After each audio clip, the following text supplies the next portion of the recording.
History is truly at a turning point. We do not yet know the full extent and the systemic and structural changes which will happen.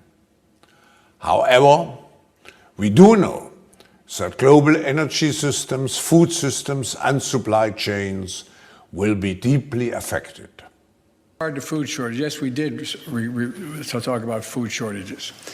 And it's going to be real. Have plagued our supermarkets for some time, but experts are warning it may get worse. With a third La Nina weather event and heavy downpours predicted, more producer pain and price hikes could follow. Okay, let's talk about this global famine, man, because I see that coming in the fall in a big way. And so my sense is, well, partly because of the Ukraine conflict and the fact that we're wiping out a big chunk of the world's wheat supply and fertilizer supply, that we're going to be putting about 150 million people under intense food pressure, really starting this fall. I think that's when it's going to kick in. And my sense is, well, there's no way that can happen without mass migration pressure on Europe, maybe of a scale that makes the last migration crisis look like virtually nothing. And so am I being paranoid about that? You seem to be thinking along the same lines. And you said you've seen this coming for about 3 years. I think you're understating it, actually. So what's going to happen in the fall? I started warning in January of 2020, actually, and I've warned every day since. And at this point, I warn about a half a dozen times a day. So pan for war. Let's talk about pan for war first. Pandemic, famine, war.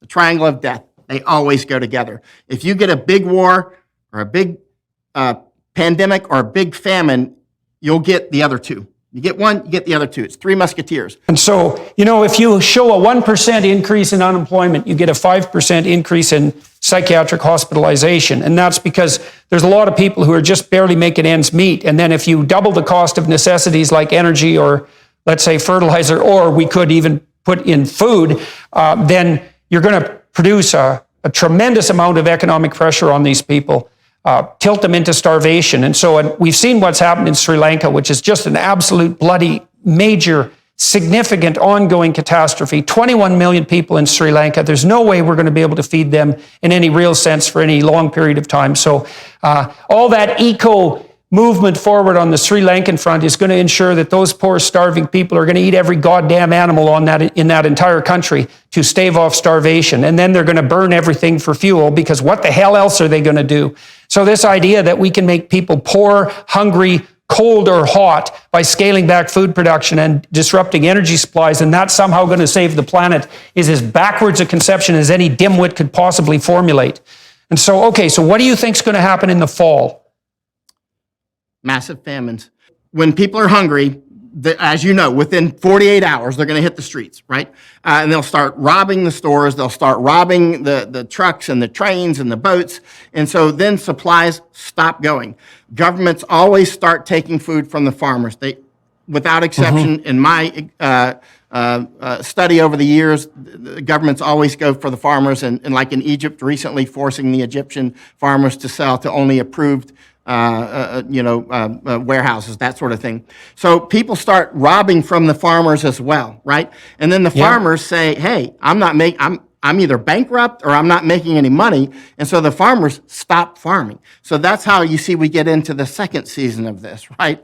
And so the famine creates more famine, just like fire creates fire.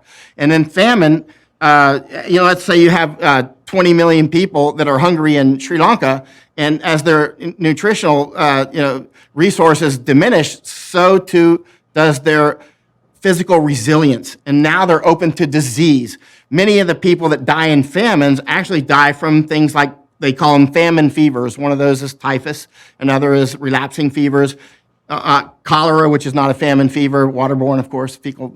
Anyway, the bottom line is many of the people, if not most, who die during famines are actually from disease. And then this causes that human osmotic pressure, and these sorts of things often lead to more war, right? So it's a recursive sort of, the factors just keep, it's almost a fission reaction. Energy is equivalent to work, and because work is equivalent to food and shelter. If you make energy expensive, what you do is you starve the poor. And you don't have to starve them very much before they become desperate and things fall apart. And then we fall into these positive feedback loops that Michael has been describing. And so when you hear these bloody globalist utopians talk about the necessity for higher energy costs, you remember that comes directly at the cost of the world's. And so now God only knows how expensive energy is going to become, and that's directly related to the provision of the famines that Michael is talking about. So get ready for this, folks, because it's coming down the pipes in Europe, particularly in the Netherlands. And we should let everyone know, and you have to listen to this. This is so important. You know, the Netherlands is the world's second biggest exporter of agricultural products. This little tiny postage stamp of a country that was scraped out of the ocean has managed to put itself together so that it can not only feed itself, but so that it's a major agricultural supplier worldwide with the Dutch farmers that we can hardly stand ourselves. And instead, the courts in particular have mandated that the farmers be scuttled. And the government, their own government, has basically come out and said, well, because you guys pollute so much, we have to crack down on you, as well as reducing the speed limits of our cars, which is another appalling move. And we're sorry, but a lot of you are going to have to go out of business. But, you know, to make an omelet, a few eggs have to be broken. And as the president of Greenpeace in the Netherlands said recently, well, we know we're not going to combat the climate change emergency without inconveniencing a few people. And now there's 40,000 truckers in the Netherlands who are up in arms. And I believe 100,000 people have protested in Spain. And this is spreading into Germany and into the fishermen in the Netherlands. Yeah, so let's talk about food. So the food is the first attack vector. So I was on Fox Business 2 weeks ago. They asked me about an article the UN put out, when the UN titled the article, Why It's Good to Be Hungry, why being hungry is good. And they were saying we need people to be starving because there's all these jobs that have to be done that nobody would do unless they were starving. Who said that? It was an article on the UN website. Wow. And like I said, Fox had me on to talk about it. They took it down after half a day because the backlash was so insane. But per the UN, about 868 million people could starve to death in the next 24 months, almost a billion. So in the next 24 months? Yeah.